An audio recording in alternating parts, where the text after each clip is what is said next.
Hello, and welcome to an episode of In the Field. My name is Mark Popolarski. I'm a senior service technician with Fireplace and Chimney Professionals. Have you recently replaced your oil-fired boiler or furnace? If so, it's highly recommended that you have your utility flue professionally cleaned and inspected to ensure that your new appliances are venting properly and efficiently. Today I'll be taking you along with me on a service and inspection of a utility flue in Bethlehem, Pennsylvania.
Just looking at the chimney from the bottom does not reveal the damage hidden inside.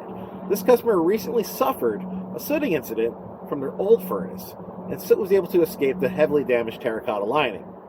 Additionally, they had extensive damage to the top of their chimney masonry, and this most likely caused the damage inside of the flue. This customer has received an estimate to repair this damaged masonry and perform a relining process to contain all the exhaust gases. Our inspections go an extra mile because we care about you, your home, and your safety. Contact us at fcpros.com or call us at 610-847-2350. We're always around and ready to serve you. Thank you very much.